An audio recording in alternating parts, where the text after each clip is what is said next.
Record সংখ্যক দানের জন্য কিশোরগঞ্জের ঐতিহাসিক পাগলা মসজিদ প্রতি বছরই থাকে আলোচনায়, যেখানে বছরের একটি নির্দিষ্ট সময়ে কয়েকশো মুসল্লি একসাথে বসে দানের টাকা গুনেন। যে মসজিদে দানের টাকা হয় কয়েক কোটি, সেই মসজিদকে অন্যরকম দেখতে চান সবাই। আর ঘটতে চলল সেই অপেক্ষার অবসান।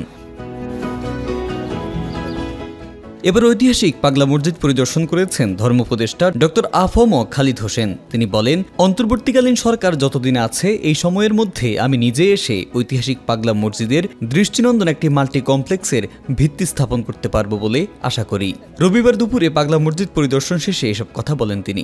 আমি আশা করছি অন্তর্বর্তীকালীন সরকার যতদিন আছে নির্বাচনের আগ মুহূর্ত পর্যন্ত এই সময়ের মধ্যে আমি নিজে এসে এই কমপ্লেক্সের ভিত্তি স্থাপন করতে পারবো।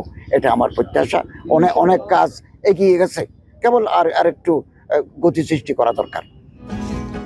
ধর্মীয় স্থাপনায় আক্রমণ নিয়ে সাংবাদিকদের প্রশ্নের জবাবে তিনি বলেন, মাজার, মসজিদ, মাদ্রাসা বা এতিমখানায় হামলা চালালে বা ধ্বংসের চেষ্টা করলে আইনশৃঙ্খলা বাহিনী তাদের আইনের আওতায় আনবে। এর আগে ধর্ম উপদেষ্টা কিশোরগঞ্জের নির্মাণাধীন জেলা মডেল মসজিদ ও ইসলামিক সাংস্কৃতিক কেন্দ্র পরিদর্শন করেন। পরে পাগলা মসজিদ ও ইসলামিক কমপ্লেক্স ঘুরে দেখে মোতোয়াল্লিদের সাথে মতবিনিময় সভায় অংশ নিয়ে বিদায় নেন।